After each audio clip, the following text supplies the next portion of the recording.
طرح میں نے ابھی انگلش میں بتایا ہے، وضاحت کی ہے، تو اردو میں بھی یہ بات سمجھا دیتا ہوں۔ ایک بھائی نے سوال کیا ہے کہ اسلامک کنٹریز میں، اسلامک ممالک میں وہاں پر روزہ رکھنا تو آسان ہوتا ہے کہ آپ کے ساتھ جتنے بھی احباب ہیں، وہ کالیگس ہیں، وہ سب روزے کی حالت میں ہوتے ہیں، وہ بھی روزہ رکھتے ہیں، لیکن یہاں پر ان ممالک میں مشکل ہوتی ہے، دشواری ہوتی ہے کہ اگر آپ روزے سے ہوں اور آپ کے ساتھ وہ کالیگز ایسے ہوں جو روزہ نہیں رکھتے، تو وہ آپ کے سامنے کھا رہے ہوتے ہیں،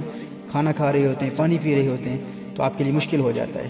تو جس سے یہ دشواری پیش آئے، وہ آج حضور اکرم صلی اللہ علیہ وآلہ وسلم کی ایک حدیث سن لیں، انشاءاللہ تعالی یہ مشکل ختم ہو جائے گی۔ اور یہ بھی یاد رکھیں کہ اکثر روزے کے حوالے سے وہی لوگ مون کرتے ہیں، کرٹیسائز کرتے ہیں، کمپلین کرتے ہیں، جن کا گول تقوی نہیں ہوتا۔ اگر آپ کا الٹیمیٹ گول روزے کے ذریعے تقوی حاصل کرنا ہے تو آپ کو کوئی دشواری نہیں ہوگی،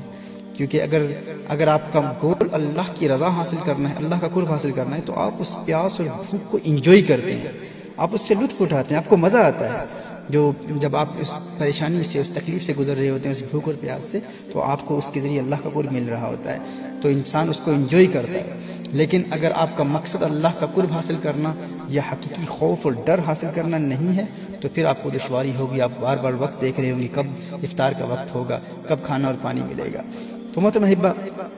اگر آپ کے ساتھ کوئی ایسے لوگ ہیں جو کھانا کھا رہے ہیں اور روزہ نہیں رکھتے، تو یہ یاد رکھیں کہ جب تک انسان کسی ایسے شخص کے پاس بیٹھا ہوتا ہے جس نے روزہ نہیں رکھا، اللہ جل وعلا کا فرشتہ اس بندے کے لیے اس وقت تک دعائیں کرتا رہتا ہے جب تک اس کے ساتھ ایک دوسرا شخص بیٹھا ہے جو کھانا کھا رہا ہے، اور جب وہ کھانا کھانا ختم کرتا ہے تو اس کے بعد وہ فرشتہ جو اس کے لیے دعائیں کرتا ہے وہ چلا جاتا ہے۔ یعنی آپ غور کریں کہ جس وقت تک آپ ایک شخص کے ساتھ بیٹھے رہیں گے جو کھانا کھا رہا ہے، اس وقت تک اللہ کے فرشتے، ملائکہ، فرشتہ آپ کے لیے دعائیں کر رہا ہے۔ آپ کو اور کیا چاہیے؟ آپ کو یہ حدیث سننے کے بعد اب یہ جذبہ بیدار ہوگا، ایسے لوگ جنہوں نے روزہ نہیں رکھا ہوا، ان کے ساتھ بیٹھ کر ان سے باتیں کریں، ان کو کھانا کھاتے ہوئے آپ دیکھیں گے، لیکن آپ کے دل میں یہ بھی رہے گا کہ اللہ کے ملائکہ، فرشتے، انجلک کریشنز آف اللہ جل وعلا، وہ آپ کے لیے دعائیں کر رہے ہیں۔ اور ہمیں کیا چاہیے؟